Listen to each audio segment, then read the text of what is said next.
నమస్కారం.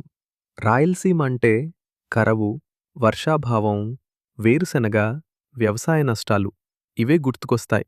కానీ అదే రాయలసీమలోని ఒక మండలం ఇప్పుడు దేశానికే ఆదర్శంగా నిలుస్తోంది. ఏటా ఒక్కో వ్యక్తి ఆదాయం 7.3 లక్షల రూపాయలు. అవును, వైఎస్ఆర్ కడప జిల్లా పులివెందుల నియోజకవర్గంలోని లింగాల మండలం ఇప్పుడు ఆంధ్రప్రదేశ్లోనే కాదు, దేశంలోనే అత్యంత విజయవంతమైన వ్యవసాయ నమూనాల్లో ఒకటిగా మారింది. అసలు లింగాలలో ఏమి జరిగింది? ఈ మండలం ఎలా ఆర్థిక శక్తిగా మారింది? ఒకప్పుడు లింగాలలో కూడా మిగతా రాయలసీమలాగే వేరుశెనగ, సంప్రదాయ పంటలే సాగుచేసేవారు. వర్షాలు పడితే పంట, లేకపోతే నష్టం. అదే పరిస్థితి.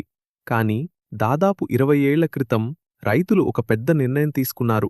సంప్రదాయ పంటలను వదిలి హార్టికల్చర్ వైపు అడుగులు వేశారు. ఇప్పుడు లింగాలలో ఎక్కడ చూసినా G9 అరటి తోటలు, తైవాన్ బొప్పాయి, బత్తాయి, నిమ్మ, మామిడి తోటలే కనిపిస్తాయి. వేల ఎకరాల్లో ఈ పంటలు సాగవుతున్నాయి. అయితే కేవలం పంట మార్చడం వల్లే ఈ విజయం రాలేదు. సాంకేతికత కూడా దీనికి ప్రధాన కారణం. డ్రిప్ ఇరిగేషన్, స్ప్రింక్లర్లు, ప్లాస్టిక్ మల్చింగ్, షేడ్నెట్ నర్సరీలు, టిష్యూ కల్చర్ మొక్కలు, ప్రతి ఎకరా నుంచి అత్యధిక దిగుబడి వచ్చేలా రైతులు ఆధునిక పద్ధతులను అనుసరించారు. ఇంకో ఆసక్తికరమైన విషయం ఏమిటంటే, లింగాల్లో పండే పండ్లు స్థానిక మార్కెట్లో ఎక్కువగా అమ్మరు.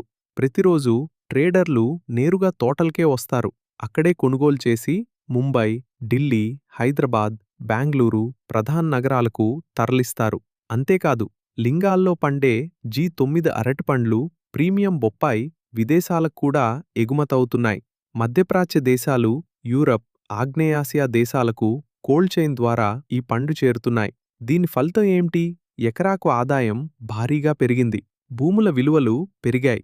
రైతుల జీవన ప్రమాణాలు మారిపోయాయి. అందుకే లింగాల మండలంలో తలసరి వార్షిక ఆదాయం సుమారు 7.3 లక్షల రూపాయలకు చేరింది. ఈ విజయాన్ని ఇప్పుడు ఆంధ్రప్రదేశ్ ప్రభుత్వం కూడా అధ్యయనం చేస్తోంది. లింగాల నమూనాను మొత్తం రాయలసీమకు విస్తరించాలని భావిస్తోంది. దీనికోసం హార్టికల్చర్ హబ్లు, ఫుడ్ ప్రాసెసింగ్ యూనిట్లు, కోల్డ్ స్టోరేజ్లు, విలువ ఆధారిత పరిశ్రమలు ఏర్పాటు చేసే దిశగా చర్యలు చేపడుతోంది.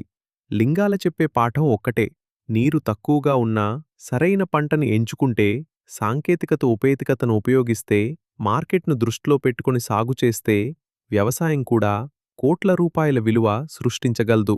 ఇప్పుడు ప్రశ్న: లింగాల మోడల్ను మొత్తం రాయలసీమలో అమలు చేయగలరా? అలా జరిగితే రాయలసీమ రూపురేఖలే మారిపోతాయా? మీ అభిప్రాయం ఏమిటో కామెంట్లో తెలియజేయండి. ఇలాంటి వ్యాపారం, వ్యవసాయం, ఆంధ్రప్రదేశ్ అభివృద్ధి కథనాల కోసం బిజ్ ఆంధ్ర యూట్యూబ్ ఛానల్ను సబ్స్క్రైబ్ చేయండి. ధన్యవాదాలు.